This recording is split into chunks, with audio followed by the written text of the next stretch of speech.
Alright guys, you're done here. Taking a look on PTS at Necromancer after we've had a few patches and some balancing going on. And at some of the various morphs here. I'm going to be working primarily on a stamina build when this comes out.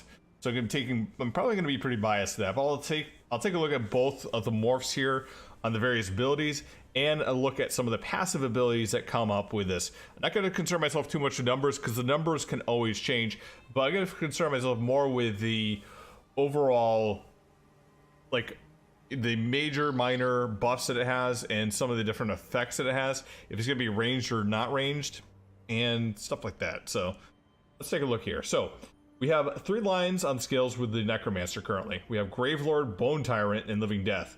And how they tried separating this out is basically Gravelord is your DPS, Bone Tyrant is your tanking, and Living Death is your healing. So if you need something more straightforward than on a class, this can't be any more straightforward than I can think of compared to most of the other ones. First off, on the Gravelord, which is our DPS, let's take a look at some of the passes here. So reusable parts. When your Bone Blast, Skeleton Mage, or Spirit Mender dies, the cost of your next Bone Blast, Skeleton Mage, or Spirit Mender is reduced by 25%. Death Canal. To increase the critical chance, strike chance against enemies under 25% health by 10% for each Gravelord ability slotted. Dismember. When Gravelord ability is active, your spell and physical penetration increases over 1500. Very interesting with this. I can't remember last class I seen that has a spell penetration built into a passive ability, but very interesting here. So this might mean that you might have to take less into penetration strikes. You might not need to have the lover, etc. Instead, you could just focus on critical damage or something else like that, which is very interesting as well for one of the builds I want to try out. Rapid Rot increases the damage done with damage over time effects by 10%. So yes, Necromancer does have a good line of standard dots. So first off, let's take a look at the Flaming Skull here, which is basically Laba's Flaming Skull, ranged with 28 meters to deal some damage.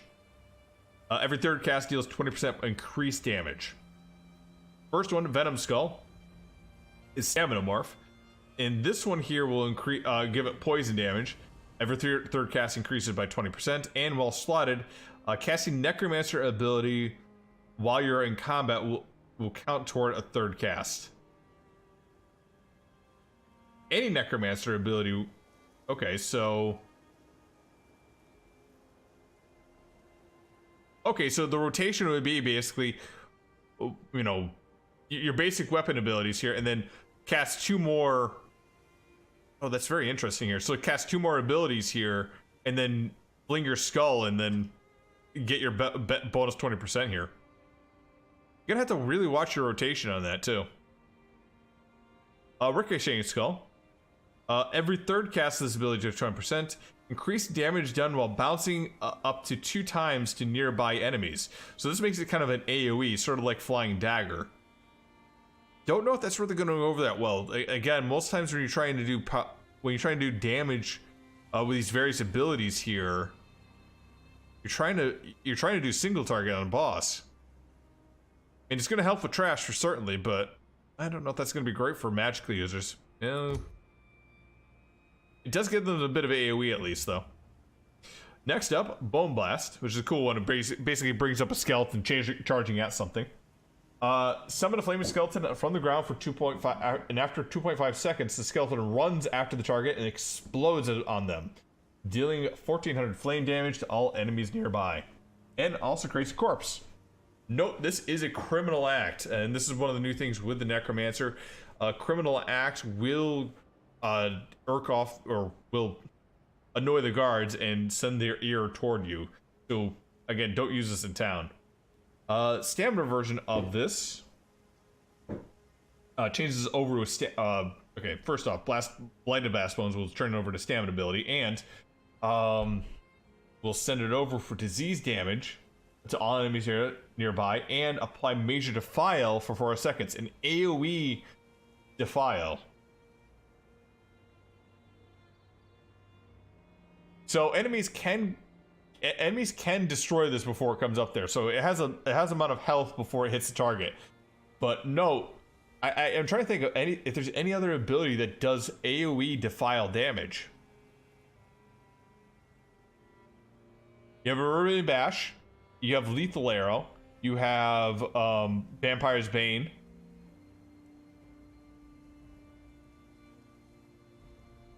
I can't think of any. Radius is this is 6 meters, so again the group is going to have to be pretty close in, but yeah, this is going to be one of those things that very interesting in this one as well. Note it does have it is instant cast. It will take time for it to hit, so enemies do have good counterplay to get away from this, but this one is really interesting to me because there's very few other abilities that have the ability to do a ranged AoE defile. So I don't know how strong this is going to be in PvP, but I can see this potentially, like, people are on keeps here just sending blighted blast bones down to enemies and hitting them with major defile. So yeah, you're probably going to want to keep caltrops or anything else if you're fighting a necro here. You're going to have to keep caltrops down. I'm kind of interested as well if the Bone Blast will affect Battle Spirit. So are you going to get full damage against these Blast Bones here, or are you going to be half because it's considered a player pet? Gonna have to test and see. So the magical version of this, every second skeleton spends chasing its target increases the damage done by the explosion by 10% with a maximum of 50% more damage. Increase corpse upon death. So if people run away from this, you're actually going to be taking more damage. The counterplay to this is going to be go ahead and take the hit with a block and then follow up on the enemy. In addition to that, the further away you are with the Magicka build, the better off it is going to be for this Blast Bones here to get close and do more damage. Alright, next is Boneyard. Bone Zone. Desecrate the ground around your location, dealing 2,805 frost damage for 10 seconds. Interesting, frost damage. Consumes a corpse when cast for 20% more damage. An ally standing in the graveyard can activate Graveyard Robber Synergy, dealing 2,454 frost damage to enemies in your area and healing you for the damage done. Okay. Unnerving Boneyard. Ally applying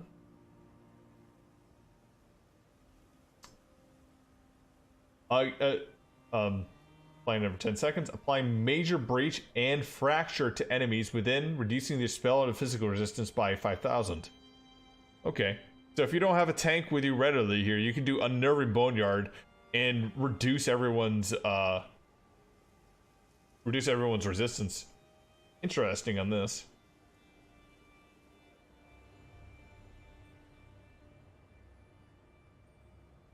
I think this is a little bit. This is kind of an antithesis to the Templars, area effect, where basically they put their shield down, and they get their resistances up. This kind of counteracts that, and also does damage. Interesting way to use it. Is it good or bad? I don't know. If the damage was removed. No, we can't remove the damage. This is an AoE kind of effect here. Very interesting. Avid Boneyard, the other one. This is both Magicka, it looks like. You or your ally can use your graveyard to deal an additional 2,000 damage. And, oh, that is very interesting here. Now, the reason I think this one here is this one here for PvP, because honestly, the Major Breach and Fracture you're gonna get from your tank anyways, so it's not gonna be that great in PvE side. But Avid Boneyard be very interesting to use indeed.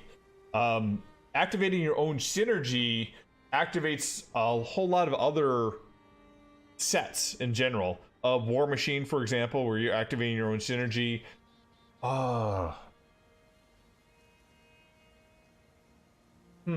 Okay, that is a very interesting effect there, where you can activate your own synergy and get more damage. So you lay down the groundwork, somebody comes in, and then you hit your synergy at the right moment, and you get your health back as well as doing that damage. Very interesting on that. I like the way that works there, because it's not simply damage and go. It's damage, wait for your right time, then hit the synergy along with the other bursts that you might want to do. So yeah, I definitely say Avid is going to be something weird to do inside PvE. Next, Skeleton Mage. Unearth the Skeleton Mage from the dirt to fight beside you for 16 seconds. The mage attacks the closest enemy for 2 seconds, dealing 279 shock damage. Breaks corpse on death.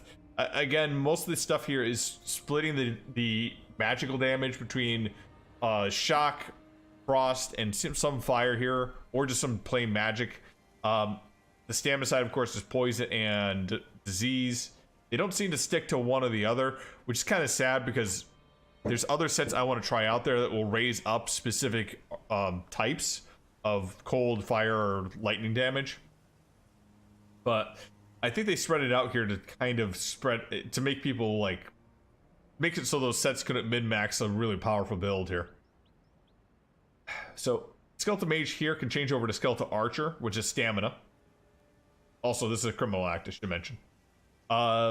This Archer will fight rest on the dirt, attacking with 506 physical damage, so no poison, no disease. Each time the Archer deals damage, the next attack does 10% more damage than the previous attacks, and creates a corpse on death. Skeleton Arcanist. Mage attacks the closest enemy for every 2 seconds, dealing 208 shock damage on all other enemies nearby. So this basically changes it over to an AoE. This changes it over to stamina, and increases the damage on single target. So again, a lot of stuff here kind of works ranged, which is kind of nice. Actually, let's choose some of these here while we're at it.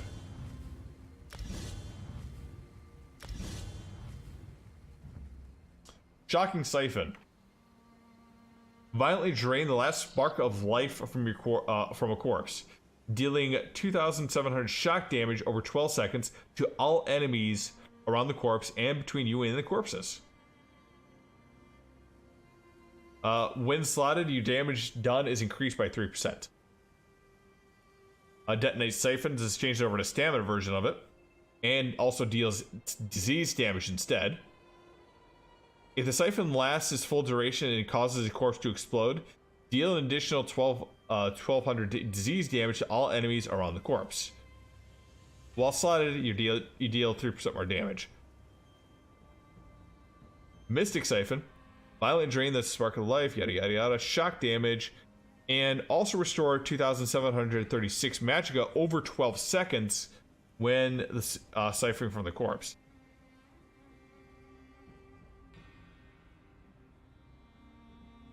So that's not okay. So that's 2,736 magicka over 12 seconds. That's not all. That's not one every 1 second. No, that's kind of shit. To be honest. I mean, you're recovering the cost of it for sure for the cost here, but it's over 12 seconds that you're getting that magicka. It's not like all at once. I'm wondering if that goes up the more damage it does.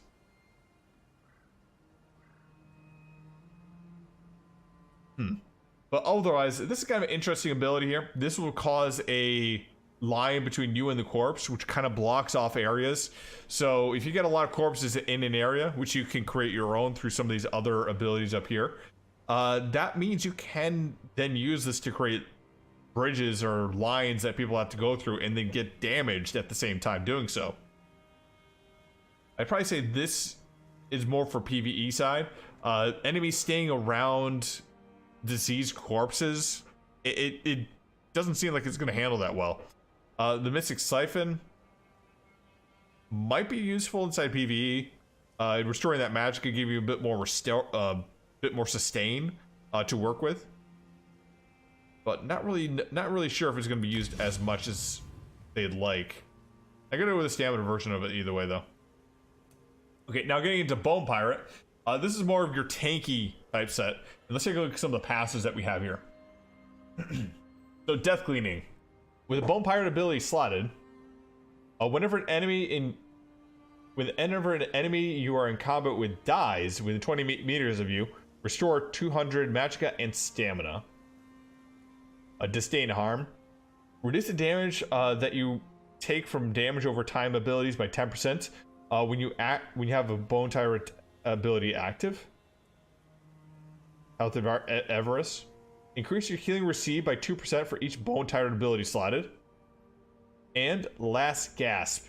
Increase your max health by 1250. Actually, I'm surprised they had this this doesn't tie to having something slotted. No, you just get the health. Well, I guess that makes sense though, because if you're gonna be, you'd have one of these abilities on one bar, you swap over, and you immediately drop your health. That would kind of suck.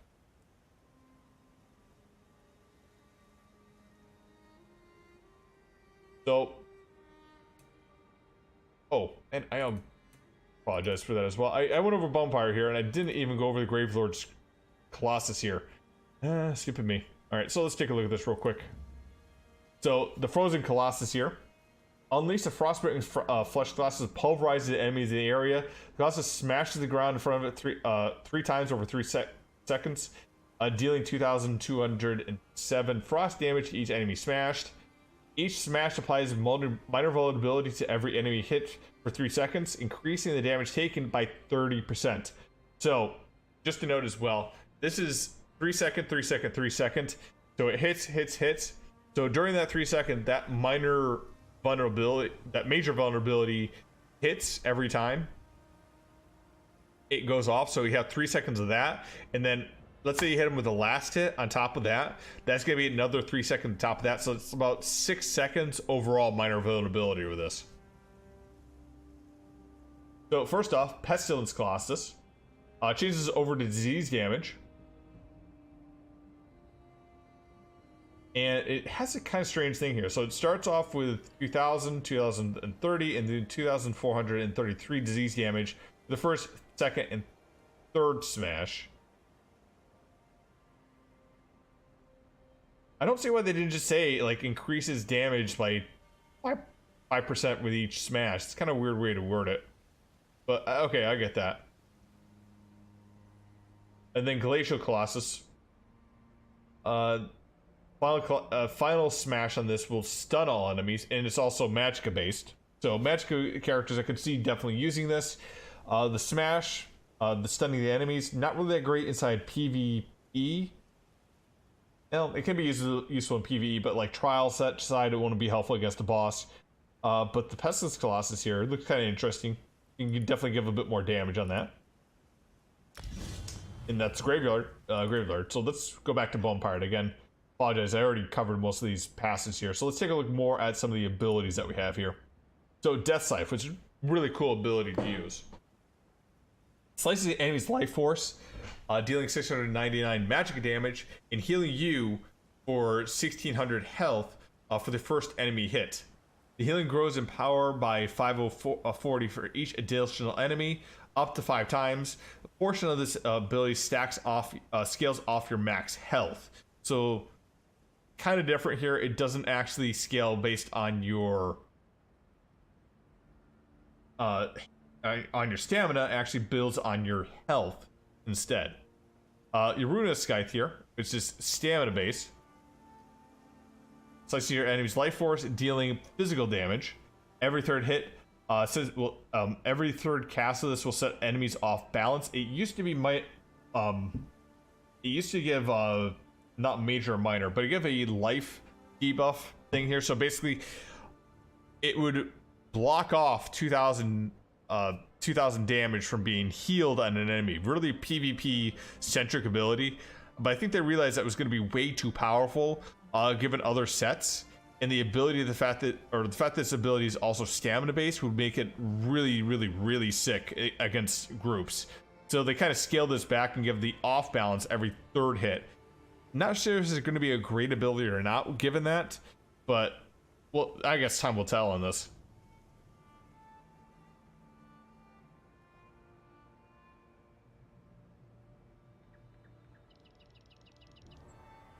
Also interested in the healing ability scales off your max health.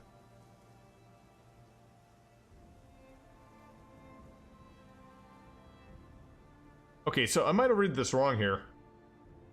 This portion of the ability scales off your max health. So are they talking about the healing received scales off your max health? I think they need to reword this a bit.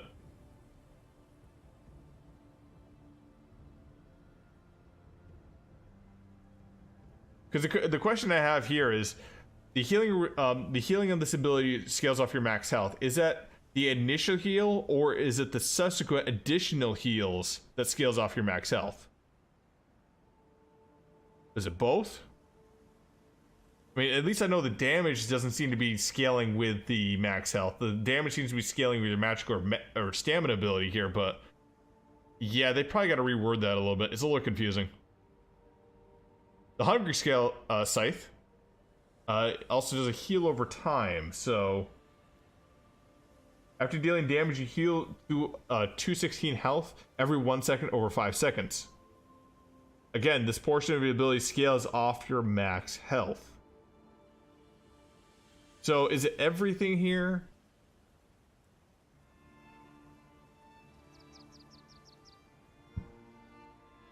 I gotta guess that the max health is what's affecting the healing portion of it. And then everything for the damage is based on stamina magicka. Again, though, they gotta reword that, I feel. I'll go stamina, though. Bone armor. Wrap yourself in hardened bone, granting yourself major resolve and major ward. Increase your physical resistance by 5,280 for 17 seconds. And creates a corpse when the effect completes. So it doesn't seem to be anything that major, but no, it does create a corpse which you can use to power up other abilities. First morph here is Beckoning Armor. While active, enemies that strike you with ranged attacks will be pulled toward you once every 3 seconds. Very interesting. Creates a corpse effect when done. So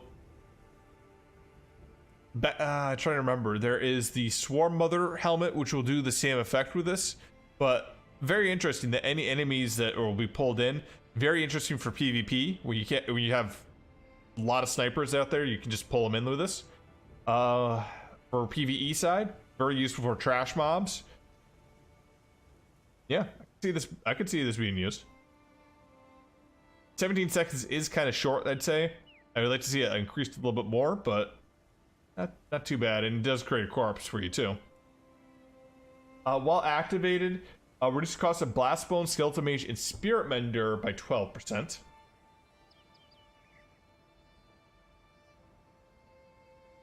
Interesting.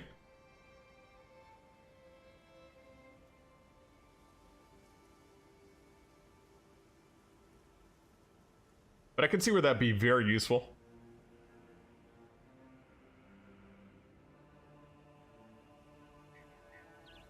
It's a bit more sustain on top of that. So I'd probably say if you're not being a tank, tanky build, Beckoning Armor probably for the tanky build, but for the non-tanky build, maybe for PvP, probably Summoner's Armament, maybe, depending on what you need. If you're trying to if you're trying to do a bow build, you definitely don't want Beckoning Armor. Summoner's Armor might be more useful. Bitter Harvest. Sap the lingering life from your fresh corpses, granting you 2 ultimate and healing you for 401 every 1 second over 2 seconds per corpse consumed. It scales off your max health. When slotted, your damage taken is reduced by 3%. Alright.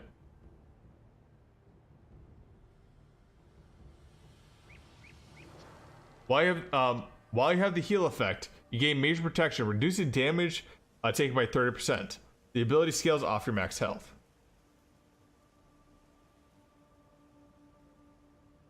So it has major protection, which is really good, but note that this is a really short one here. So your corpses are gonna...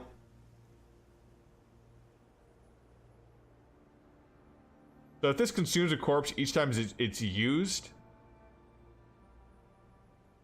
2 seconds per corpse. So you have to have a lot of corpses around for this to be useful in a long area. I can see it being useful in PvE. For PvP side, there's gonna have to be a lot of people that aren't releasing for you to use this. Or you have to use a lot of summon abilities to get this up. Necromancer potency. Gain 6 ultimate instead. And skills for max health.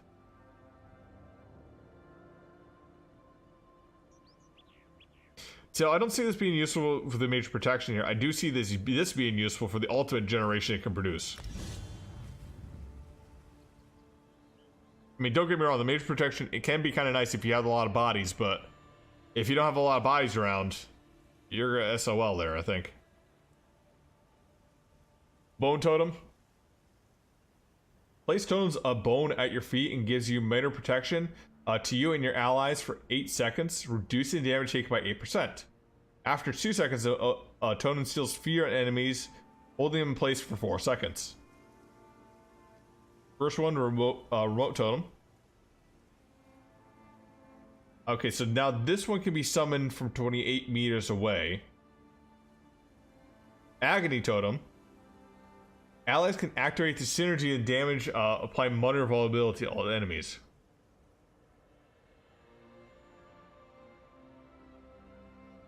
So it causes them to take magic damage and apply minor availability to increase damage taken.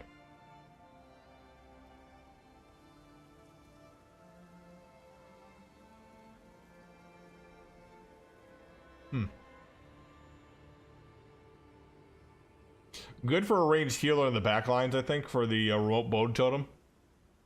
The agony totem, though, given minor vulnerability, very useful inside PvE side, I think.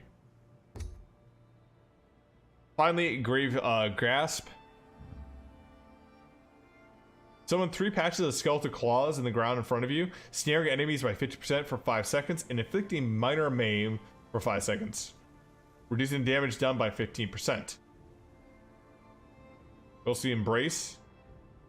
Each patch can immobilize the enemies for 3.1 seconds. Empowering Grasp. Hitting your ally, hitting you or your allies grants them empower. Sorry. Hitting you or your allies grants them minor empower for 5 seconds, increasing the damage of the next light attack by 40%. Hitting your skeleton mage or your spirit mender enhances them for 5 seconds, increasing their effectiveness by 40%. Interesting here.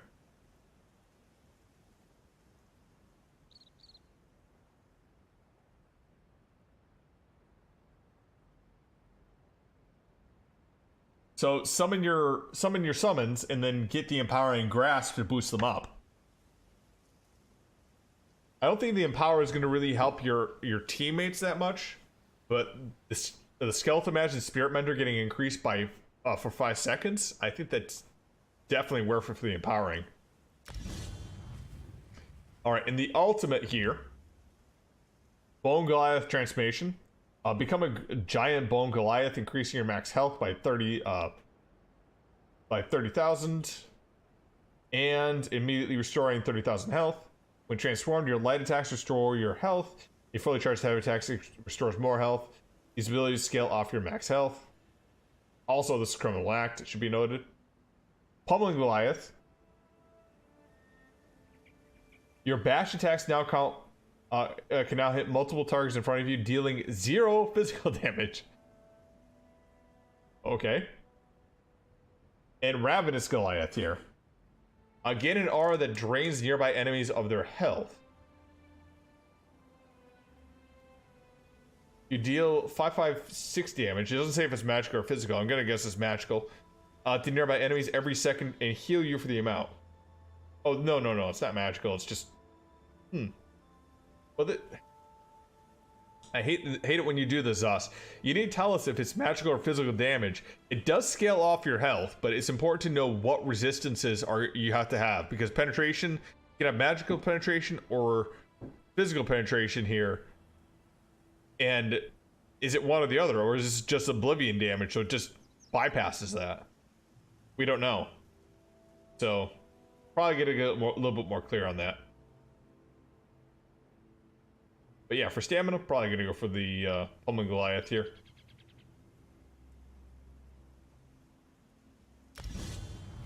And that's a bone tyrant line. Next, Living Death. It's gonna be hero line here. So, first off, Curative Curse. When you have negative effects on you, your healing done is increased by 8%. Near-death experience. While you have the Living Death ability slotted, your critical strike chance with all healing abilities increased by 20% in proportion to the severity of the target's wound. Okay, interesting, but it doesn't tell us. Okay, it increases it by 20% here based on if they're more damage, but what's the percentage that it increases on that? Do they have to be 80%? Do they have to be 50% to get that 20%? We really want to know. Okay, so next, corpse consumption. When you use an ability on a corpse, you gain 10 ultimate. You generate 10 ultimate. The effect can occur once every 16 seconds. So combine that with the... What is it here? This potency here to get an ultimate.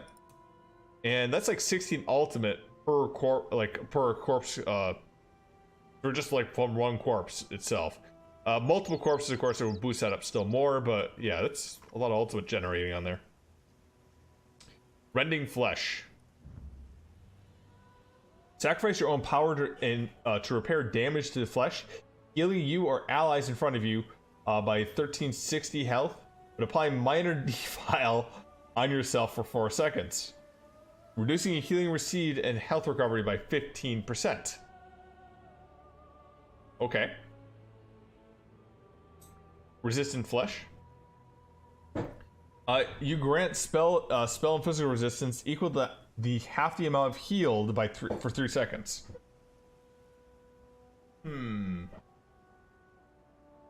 Okay, this seems good because you're getting the spell and physical resistance equal to half the amount healed for 3 seconds there. But still, that defile is 4 seconds there, and it's a very short amount of time that's coming. It's going to help you. Blood Sacrifice.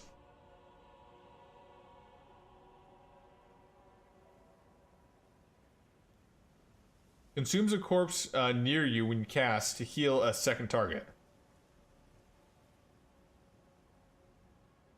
That's just eating up your corpses, isn't it?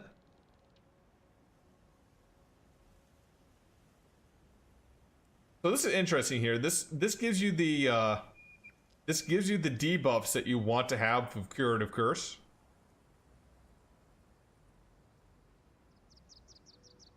Not sure if either one of these are really that great though. Expunge. Embrace the power of death, removing up to 2 negative effects from yourself. When slotted, the cost of your abilities are reduced by 3%. All abilities, I guess, are reduced by 3%. Okay. Expunge and modify. Remove 2 negative effects from yourself and restoring 500 magicka and stamina for each negative effect removed. Alright. Hexproof. Embrace the power of death. You remove up to 4 negative effects from you. So this would increase the amount of negative effects it removes.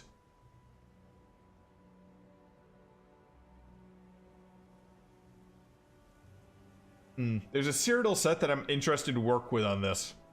That will give you, I believe, minor protection for each negative effect ability removed. So, working with your health on this,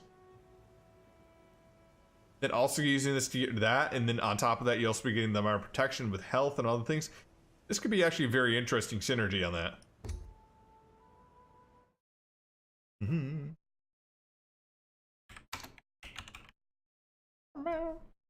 I'm gonna look something up here while we do that.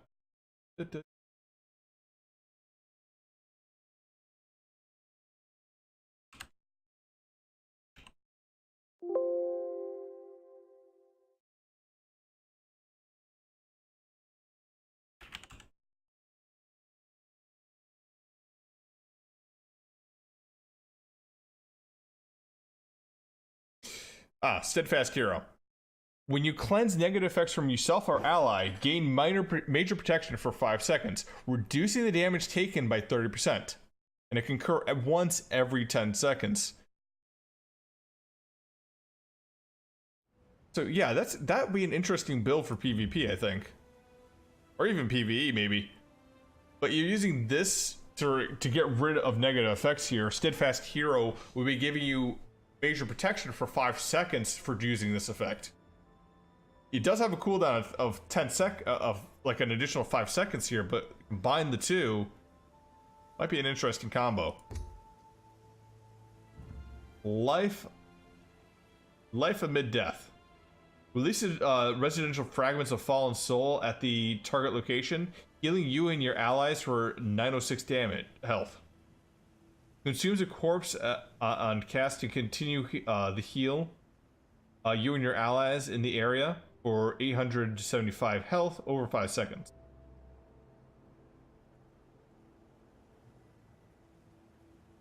So if you don't have a corpse in the area, it doesn't help you as much.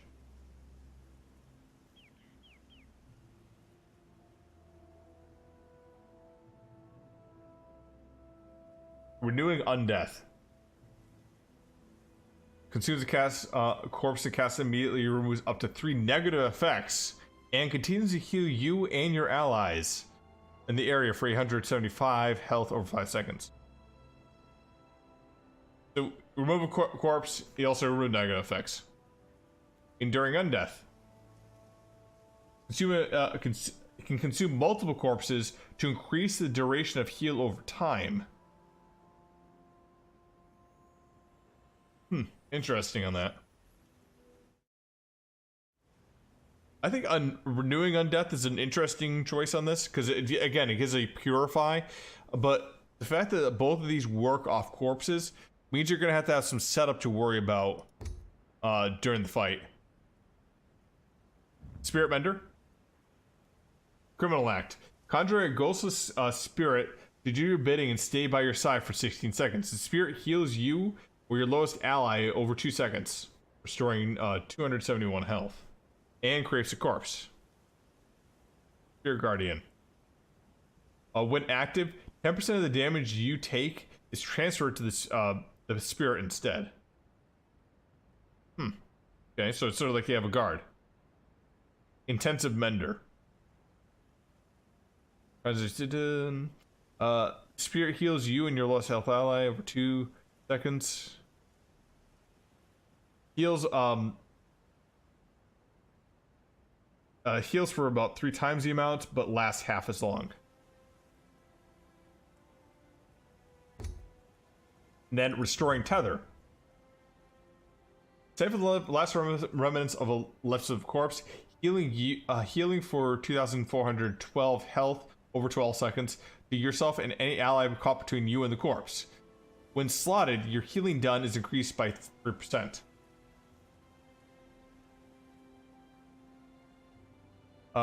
Braided Tether also heals allies in a radius around you.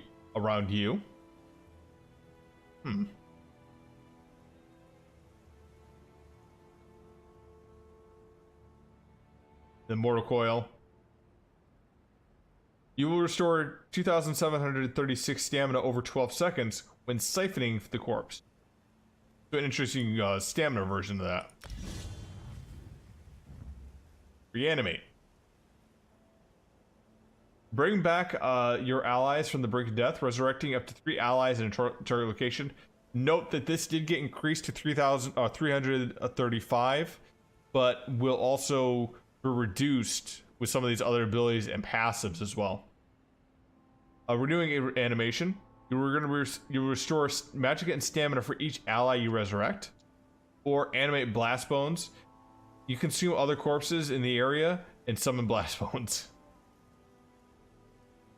So you res up 3 people, but the other people that are in the area that can't be rezzed get turned into blast bones. Probably going to be renewing it, aren't you?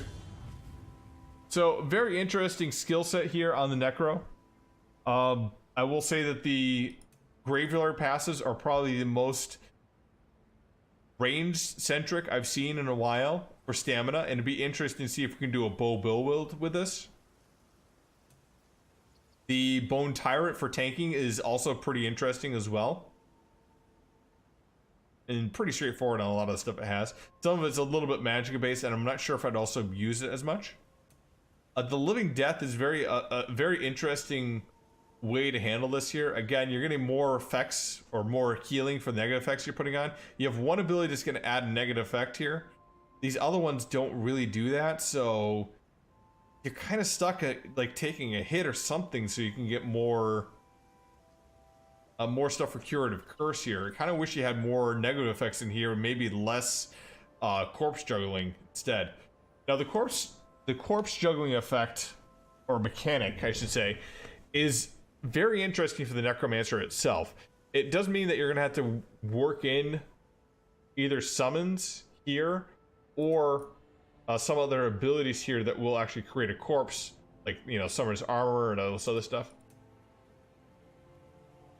The tether abilities are very interesting as well. The siphons here, or the Mortal Coil. I think it's a Mortal Coil here. It does it right. Great Last Eminence, healing you between you and yeah. So this is the same one here. So this is both siphoning abilities here. Very interesting set here. So I think it does also have a very clear definition between PvE and PvP. That can be very useful and interesting overall with some of the various passives here. Just a straight up health inside the tanking, the tank abilities here is going to be really helpful. Now, things I will say that I kind of dislike on this is, how do I put this? The corpse juggling is interesting, but the pet, like, reactivation over and over again, I do dislike that. It's kind of like the Sork you kind of like because you just set it and forget it. You got the pet on the bar, both bars there, you summon it, you attack a thing, it's gone. This one requires that you still have constant refresh on this. And some of the stuff here you have to kind of manage in the right order to get it right. So there is going to be there's going to be a bit of a skill curve learning that rotation and how to do it right. For PvP as well, setting up the corpses, getting everything else set up there. If I'm fighting a Necro, I know he's going to be looking for corpses. I'm going to move away from his area and deny him from using those corpses against me. So it's going to be good area denial on his part there, but I'm not going to bring the fight to him. He's going to have to come to me, and he's not going to have the advantage of some of those corpses if that's the case. But they should also have some fairly interesting ways that you can use this. Very interesting AoE with the Blighted Bone Blast, giving major defile to everyone. A Ruinous Scythe is also kind of interesting as well, giving a health steal. Though, just like the off balance it has, I really like that health debuff, but I understand the health debuff would have been way too overpowered in certain PvP fights.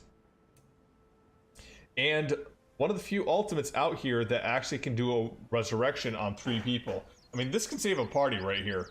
Where, you know, everyone's wiped out. Just one renewing animation in the back bar, the group's going again. It does mean that you're going to have your Necromancer's ultimate tied up, and he's not going to do as much healing or damage.